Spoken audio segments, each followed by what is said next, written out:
वास्तव में डिप्रेशन पर वीडियो बनानी थी और मुझे पता है कि आप लोग लंबी वीडियो नहीं देख पाते हैं, लेकिन कमाल की बात यह है, डिप्रेशन कोई छोटी मोटी बीमारी नहीं है। यह एक मनोरोग है और इसके लिए बहुत सारी चीजों की आवश्यकता है। कम शब्दों में यदि आप चीजों को सुनना चाहेंगे, आपका भला होगा ही नहीं। और यकीन मानिए, जो वास्तव में लाभ लेना चाहते हैं उनके लिए मैं यकीन के साथ कहता हूं, यह वीडियो अद्वितीय होगी, अभूतपूर्व होगी और उनकी जिंदगी में अलग प्रकार की खुशियां होंगी। इसलिए जो व्यक्ति अपनी जिंदगी के प्रति वास्तव में संजीदा है, वो इसे शुरू से लेकर आखिर तक देखें। आज का हमारा विषय है डिप्रेशन, नए जमाने की एक ऐसी बीमारी जो कि बहुत सारे युवाओं के भविष्य को लील रही है और बहुत सारे लोगों को परेशान करके इसने रखा हुआ है। WHO के अनुसार दुनिया के अंदर 30 करोड़ के लगभग डिप्रेशन के मरीज हैं और खुद WHO के अनुसार यह एक बहुत सतही पैमाना है, अर्थात इससे कहीं अधिक, कहीं बड़ी संख्या में डिप्रेशन के मरीज संसार के अंदर मौजूद हैं। जितना सर्वेक्षण किया गया उससे यह मोटा मोटा अंदाजा प्राप्त किया गया है। तो आप समझ सकते हैं कि यह कितनी बड़ी समस्या विश्व के लिए बन रही है। आइए अब हम समझते हैं कि डिप्रेशन क्या है। जब एक व्यक्ति की जिंदगी में बहुत ज्यादा कोई बड़ा दुख आता है, कोई हादसा हो जाता है और उस दुख से प्रभावित होकर के वो आदमी टूट जाता है, बिलखता है, रोता है, बावला सा हो जाता है, बिल्कुल बहुत दिनों तक यह सिलसिला चलता रहता है, महीनों तक किसी अपने प्रियजन की हानि उसे बर्दाश्त नहीं हो रही, अभी भी यह नहीं कह सकते कि यह डिप्रेशन में है, क्योंकि उसके दुख की एक बड़ी वजह उसके सामने है। जब कोई बड़ा दुख जिंदगी में है और आप उससे परेशान हैं तो उससे डिप्रेशन के चांस कम हैं। लेकिन जब आपकी जिंदगी में वर्तमान में कोई बहुत बड़ा दुख भी नहीं है, आप भूतकाल के छोटे छोटे दुखों से, छोटी छोटी परेशानियों से या किसी एक बड़े झटके को आज की तारीख में याद करके या फिर मन के किसी कोने में उसकी स्मृति, उसका बिंब यदि रह जाए, एक झलक यदि रह जाए, उसकी स्मृति से आप परेशान रहते हैं। धीरे धीरे एक ऐसी स्थिति में चले जाते हैं जिससे कि आपको पता भी नहीं रहता कि आप परेशान क्यों हैं, लेकिन परेशान रहने लगते हैं।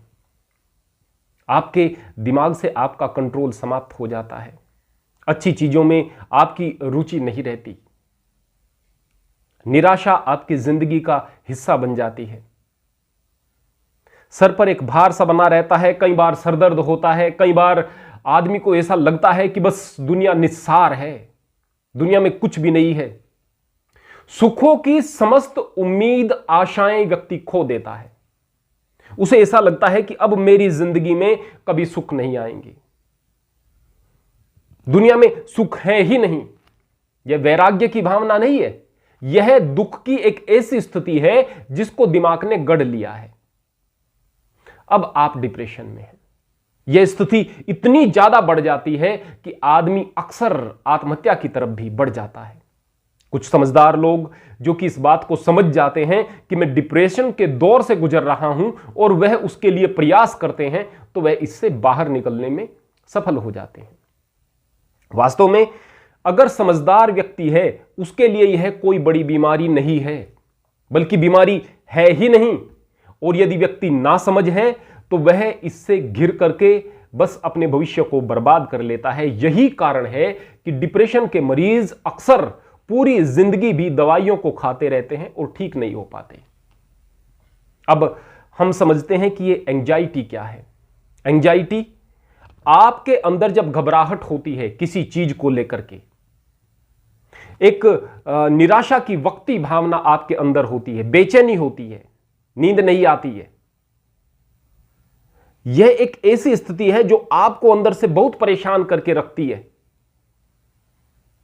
लेकिन उसके पीछे कहीं ना कहीं एक सामने वजह नजर आती है। यह बेचैनी या घबराहट यह बहुत बड़ी अवस्था तक पहुंच सकती है, लेकिन फिर भी डिप्रेशन के जो लक्षण हैं उससे भिन्न होती है। यहां पर व्यक्ति को अपनी परेशानी का पता होता है सीधे सीधे। डिप्रेशन में एक ऐसी स्थिति है, पता भी नहीं है मैं परेशान क्यों हूं। कई बार तो आदमी सोचता है मैं परेशान सा क्यों हूं, बहुत देर में याद करके आता है अरे ये वजह है, वो भी दिमाग ने अपने आप खोजा है कि ये लॉजिक है। तो ये अंतर डिप्रेशन में और एंजाइटी में होता है। हम अक्सर एक चीज जिसको भूल जाते हैं वह है फोबिया। फोबिया की स्थिति कई बार ऐसी होती है कि आदमी एक स्मृति को करके कि मेरे सामने मकड़ी का किसी को डर है, मकड़ी को याद करके भी कई बार आदमी डरने लगता है। छिपकली का डर है, छिपकली किसी को काटती नहीं है लेकिन फिर भी लोग छिपकली से डर रहे हैं। हालांकि इसका सीधे सीधे स्वास्थ्य पर कोई असर नहीं है। किसी व्यक्ति को ऊंचाई का फोबिया है, किसी व्यक्ति को आग का है, किसी को पानी का है। ये जो फोबिया है इसका इलाज इसलिए जरूरी हो जाता है क्योंकि फोबिया का मतलब यह है कि आप बिना तर्क के किसी चीज से डर रहे हैं।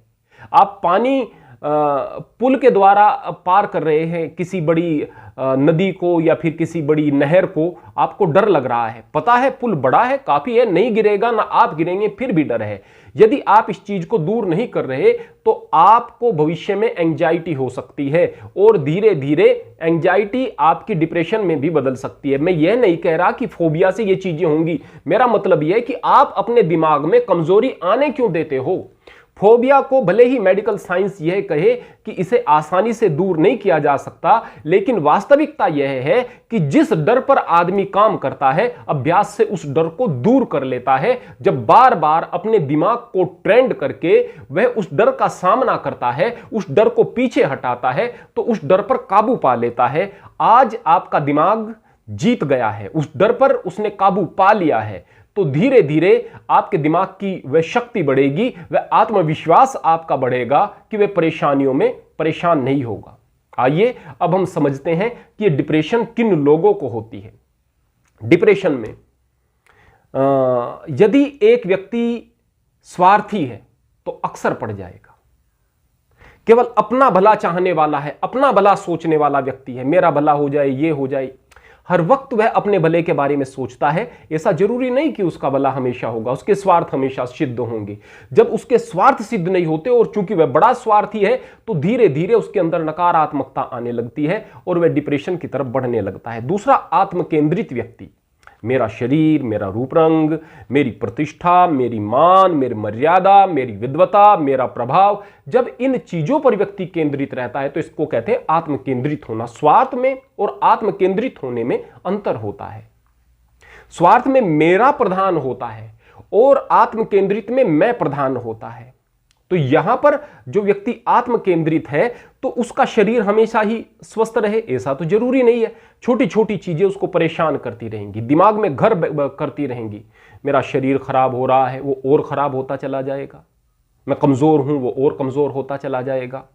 कभी उसको ऐसा लग गया कि भाई मेरे पौरुष में कमी है तो उसका पौरुष और कम होता चला जाएगा क्योंकि दिमाग ने उस चीज को पकड़ लिया है। अब उन सारी की सारी चीजों से जो परेशानियां उत्पन्न होंगी वो एक साथ दिमाग पर प्रभाव डालेंगी और व्यक्ति डिप्रेशन में चला जाएगा। तीसरे प्रकार के व्यक्ति हैं नकारात्मक लोग।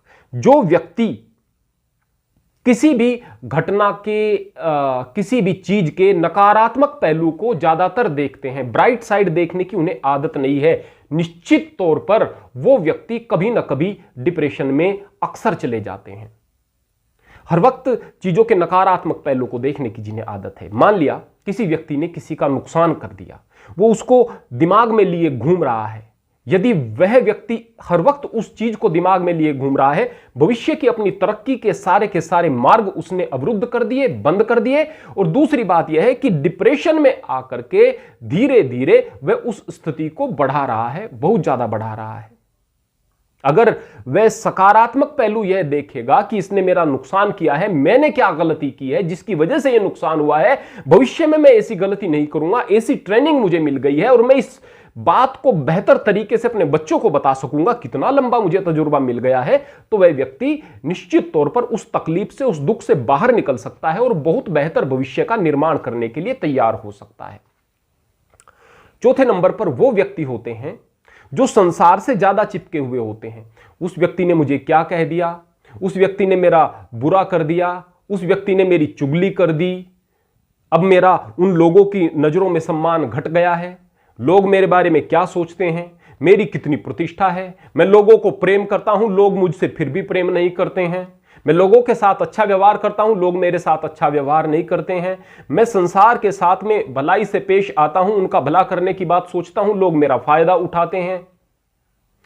इन सारी की सारी चीजों में पड़ा हुआ व्यक्ति जो संसार की चीजों से चिपका हुआ है, मेरी गाड़ी, मेरे कपड़े, मेरा बैंक बैलेंस, मेरा घर, इन चीजों से चिपका हुआ व्यक्ति है, तो फिर उन चीजों की जरा सी हानि उसको ठेस पहुंचाएगी। घर में कुछ खराबी आएगी, परेशान सा रहेगा, इज्जत में खराबी आएगी, परेशान सा होगा, गाड़ी में किसी मोबाइल में स्क्रैच लग गई, परेशान सा होगा। छोटी छोटी चीजों से चिपका रहता है दुनिया से। ऐसा नहीं कि यह चीज एंजाइटी की तरफ उसे ले जा रही है या डिप्रेशन की तरफ ले जा रही है, इसका मतलब यह है कि वो दुनिया से चिपका हुआ ज्यादा है। और जब ये थोड़े थोड़े से कारण मिल जाते हैं तो दिमाग को परेशान होने के लिए एक बड़ा कारण मिल जाता है। फिर कोई घटना ऐसी हो जाती है जो कि उसके दिमाग को ज्यादा हिला देती है, फिर वह कहीं अंतस में घर कर जाती है। अब वो चीज नहीं रही, वो स्थिति नहीं रही, उस स्थिति से बाहर भी निकल गए, अब उनकी झलक बार बार उस व्यक्ति को परेशान करती रहती है। हमारे देश के अंदर मैं फिर से कहूंगा कि 99% वो लड़के जो कि नपुंसक हैं वो डिप्रेशन की वजह से हैं। नपुंसक नहीं है, शरीर में कमी नहीं है, लेकिन वो वास्तव में नपुंसकता डिप्रेशन की वजह से आ गई है। डिप्रेशन का एक कारण यह भी होता है कि आप नकारात्मक सोच रहे हैं और नकारात्मक सोच आपकी हर वक्त बढ़ती चली गई है, आपकी अरुचि बढ़ती चली गई है, सब चीजों में अरुचि, आपको अपनी पसंद के गीत अच्छे नहीं लग रहे, फिल्में अच्छी नहीं लग रही, मनोरंजन की कोई चीज अच्छी नहीं लग रही, मित्रों के साथ बात करना अच्छा नहीं लग रहा, तो फिर हर चीज में अरुचि है, तो फिर आपके अंदर इरेक्टाइल डिस्फंक्शन आना एक स्वाभाविक सी बात होती है, नपुंसकता आपके अंदर आती है। तो ये सारी की सारी चीजें हर हाल में व्यक्ति को हो जाएंगी यदि वह संसार के साथ ज्यादा चिपका हुआ है। बहुत संभव है कि ऐसा हो जाए।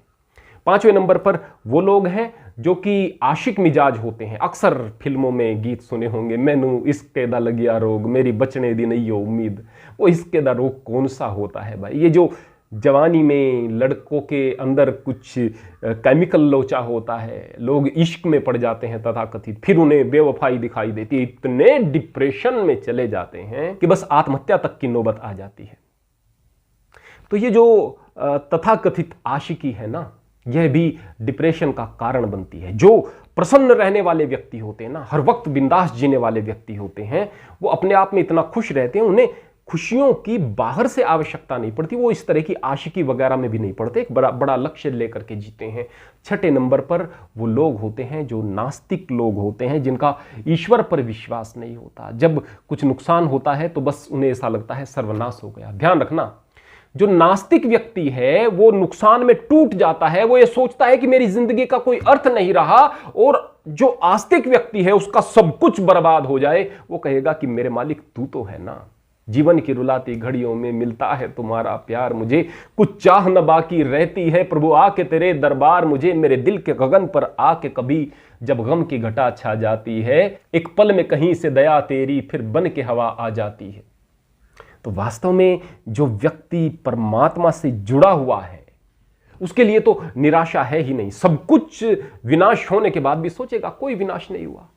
तो इस तरह के लोग जो कि इन 6 दुर्गुणों को रखते हैं, कभी ना कभी डिप्रेशन में पड़ सकते हैं। अब आइए हम जानते हैं कि डिप्रेशन से क्या नुकसान होते हैं। सबसे पहला नुकसान होगा कि आपका वजन या तो कम होने लग जाएगा या फिर वजन बढ़ने लग जाएगा। दूसरा नुकसान यह होगा कि आपका पेट खराब होना शुरू हो जाएगा। अच्छा खाएंगे पिएंगे, आपके शरीर को लगेगा नहीं, पेट खराब होना शुरू हो जाएगा। ऊर्जा की कमी महसूस करेंगे, आप थके थके से रहेंगे। निराशा आपके अंदर आ जाएगी। नपुंसकता आपके अंदर आएगी। नपुंसकता नहीं है, शारीरिक रूप से कोई दिक्कत नहीं है, लेकिन मानसिक रूप से यह वास्तव में यह है, शारीरिक रूप से तो 1% भी रोग नहीं होता। जितना भी आप बीमार, इस तरह की बीमारी के लिए इन नीम हकीम झोला छाप डॉक्टर्स को पैसा दे रहे हैं, यह सारा का सारा दिमाग का लोचा है। यह जो इरेक्टाइल डिस्फंक्शन आपको हो रहा है, यह भी डिप्रेशन की वजह से हो रहा है। समझदार व्यक्ति इस बात को समझते हुए बाहर निकल सकता है इन चीजों से। हम तरीका बताएंगे, क्या तरीका होता है। इसका अगला नुकसान होता है कि आदमी के अंदर अरुचि आ जाती है, कोई भी चीज उसे पसंद नहीं आती, किसी चीज में उसका मन नहीं लगता है। उसके बाद में व्यक्ति को डायबिटीज का खतरा बहुत ज्यादा हो जाता है। अक्सर मधुमेह इस तरह के लोगों को हो जाता है। क्रोध बहुत ज्यादा आता है, बार बार छोटी छोटी बात पर गुस्सा आता है, भावुक हो जाते हैं, अक्सर रोने लगते हैं इस तरह के लोग। याददाश्त खोने लगती है क्योंकि हमारे जो न्यूरॉन्स हैं मस्तिष्क के वो डीएक्टिवेट होना शुरू हो जाते हैं, मस्तिष्क की क्षमता समाप्त हो जाती है। अब आइए समझते हैं कि यह जो डिप्रेशन है यह किन लोगों को नहीं हो सकती। जो व्यक्ति सच्चे भक्त हैं उनको डिप्रेशन नहीं हो सकती। अब कहेंगे यार वो आदमी तो ईश्वर में विश्वास रखने वाला है, वो ज्ञानी है, उसको किस प्रकार से डिप्रेशन हो गई? बिल्कुल होगी, हर हाल में होगी। ज्ञानी होना एक अलग बात है, विद्वान होना एक अलग बात है, भक्त होना एक अलग बात है। भक्त का मतलब है कि प्रत्येक स्थिति को परमात्मा पर छोड़कर रखे, मेरे मालिक तू है ना, हानि है तो तेरी, लाभ है तो तेरा, मैं तो तेरा नौकर हूं। बस जिस तरह से जिस हाल में तू रखना चाहता है उसी हाल में मैं खुश हूं। अपने कर्मों पर विश्वास रखता है, वो ड्राइवर सीट पर बैठा नहीं होता। वो यह सोचता है कि ड्राइवर वो परमात्मा है, वो कर्म में यकीन रखता है, निष्काम होकर के कर्म करता है, जिंदगी की कोई तकलीफ उसे छू ही नहीं सकती। ऐसे व्यक्ति को डिप्रेशन कभी सता नहीं सकती, एंजाइटी कभी हो नहीं सकती, फोबिया उसके नजदीक नहीं आ सकता। दूसरी तरह के लोग होते हैं वो जो कि क्रिएटिव हैं, हर वक्त चीजों के बारे में सोचते हैं, नई नई चीजों की रचना करते हैं। क्रिएटिव कलाकार लोग, कलाकार नहीं, क्रिएटिव कलाकार। खाली एक कलाकार हो गए, एक पैटर्न पर काम कर रहे हैं, नहीं, जो क्रिएटिव है, नई नई चीजों के बारे में सोचते हैं, उनके जीवन में नित्य नवीनता बनी रहती है। ऐसे लोगों को एंजाइटी नहीं हो सकती। एक वो लोग जो बिंदास जिंदगी जीते हैं, जो बच्चों के साथ खाम खा के शब्द भी बोलते हैं, कोई बुराई नहीं भाई, हर वक्त गंभीर बने रहने में क्या मजा है। मैं यहां पर आपके सामने ये बात कर रहा हूं, जब बच्चों के साथ में होता हूं बेकार की आवाजें भी निकालता हूं, बेकार की बात भी उनके साथ करता हूं, अच्छा लगता है।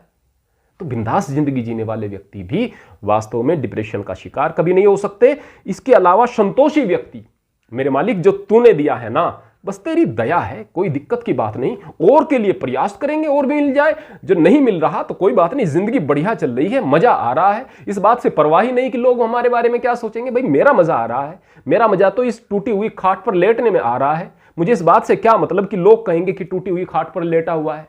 ऐसे व्यक्ति को डिप्रेशन नहीं हो सकती है। वास्तव में संतोषी व्यक्ति डिप्रेशन से दूर रहता है। आइए अब समझते हैं कि हम डिप्रेशन से बाहर कैसे निकल सकते हैं।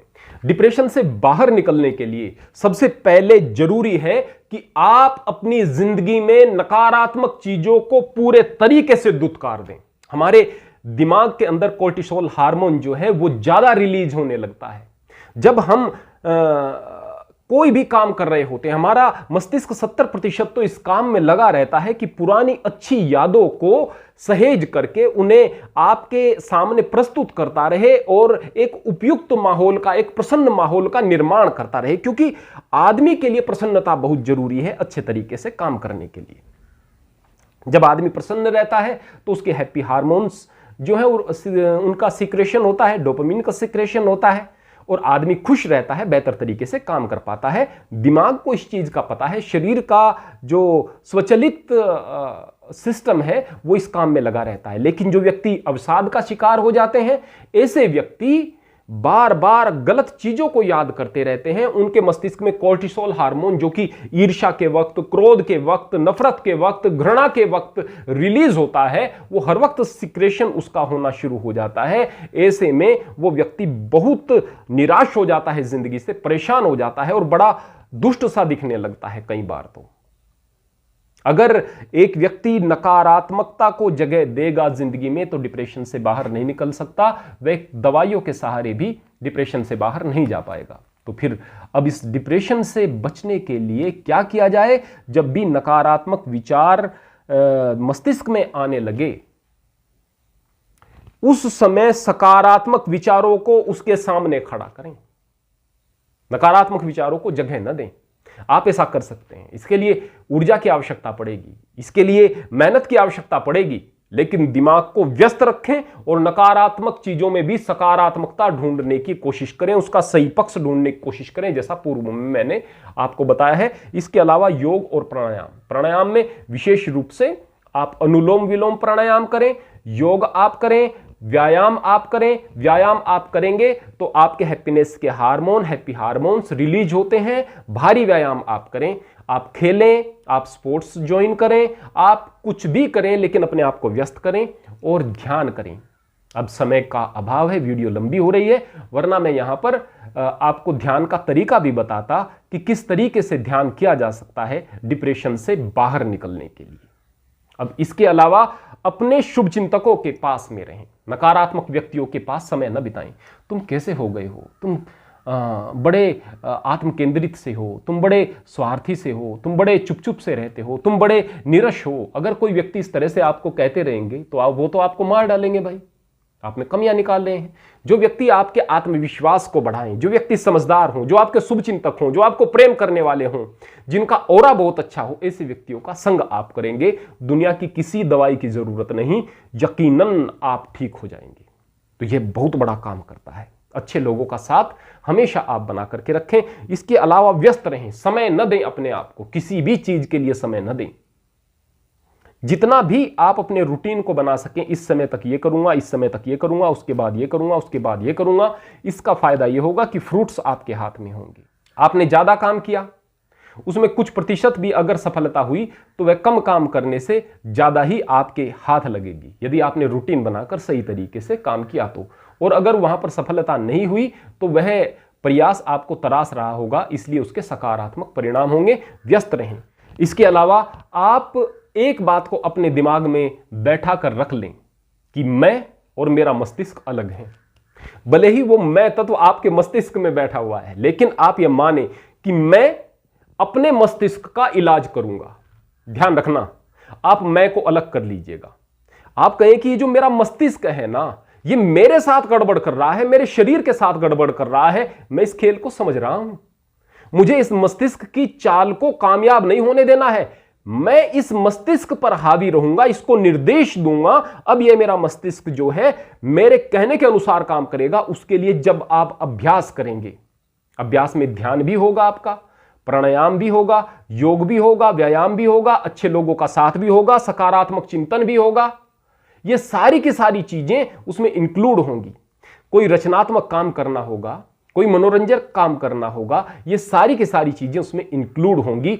आप मालिक बनकर के ड्राइवर सीट पर बैठ जाएंगे उस समय जबकि मेरा और मेरे मस्तिष्क का प्रश्न होगा। जब परमात्मा का और मेरा प्रश्न है तो फिर परमात्मा है करता, और जब मेरा और इस मस्तिष्क का संबंध है तब करता मैं हूं, तब मुझे इसे नियंत्रित करना है। इन सारी चीजों के अलावा एक बात और भी आप समझ लीजिएगा कि यह जो बीमारी आपको होती है यह 99% आपकी वैचारिक पृष्ठभूमि के कारण होती है, लेकिन 1%, मात्र 1% ऐसा भी होता है कि शरीर में कुछ विशेष कारणों से कुछ केमिकल परिवर्तन होते हैं, कुछ हार्मोन्स जो हैं वो स्वाभाविक रूप से आपका कम सीक्रेशन होना शुरू हो जाते हैं। जब यह इस तरह से क्लिनिकल डिसऑर्डर हो जाता है उस समय आपको केवल दवाई की जरूरत पड़ती है, इसलिए दवाई से भी परहेज ना करें। जब ऐसी स्थिति आपको दिखाई दे तो आप डोपामिन को रिलीज करने के लिए दवाई ले सकते हैं, डॉक्टर से कंसल्ट कर सकते हैं। कई बार कुछ लोग आपको बताएंगे कि आप एडिक्टेड हो जाएंगे इन दवाइयों के, जबकि ऐसा बिल्कुल भी नहीं है। आप यदि अपने आप को मजबूत बना करके रखेंगे, आप किसी चीज के एडिक्टेड नहीं होंगे और धीरे धीरे आप बाहर निकलना शुरू हो जाएंगे। जब दवाई आप खा रहे हो तो खाली दवाई के भरोसे न रहें, आप स्वाभाविक रूप से प्रसन्न रहने का भी प्रयास करें। आप निश्चित रूप से उन दवाइयों को छोड़कर भी इस बीमारी से बाहर निकल पाओगे। यदि आप सभी लोग इन चीजों को देखोगे और समझोगे तो आप सबकी जिंदगी में अभूतपूर्व परिवर्तन आएंगे और आप सभी लोग वास्तव में एक सफल जिंदगी जी रहे होंगे। क्योंकि दुनिया में बहुत सारे लोग, या फिर कहूं कि वर्तमान समय में लगभग हर एक व्यक्ति जिंदगी में कभी न कभी इस दौर से गुजर जाता है जब वह बगैर किसी कारण के परेशान रहता है। यह एक झलक होती है उसी डिप्रेशन की। इसे बीमारी न बनने दें। आने वाले समय के लिए यह बहुत बड़ा खतरा है, और यदि आप अवेयर रहे, सावधान रहे, तो फिर आपके लिए यह कुछ भी नहीं है। वास्तव में कोई बीमारी नहीं है। आप अच्छी चीजों को सुने, समझें, किसी अच्छे लाइफ कोच से कंसल्ट करें, मनोवैज्ञानिक के पास जाएं, दवाई की आवश्यकता है तो दवाई का प्रयोग करें, लेकिन कभी भी इस डिप्रेशन नाम की बीमारी को अपने पास मत आने दें। हरि ओम, हरे कृष्ण। परमेश्वर की कृपा आप सब पर बनी रहे, आप सबका भला हो।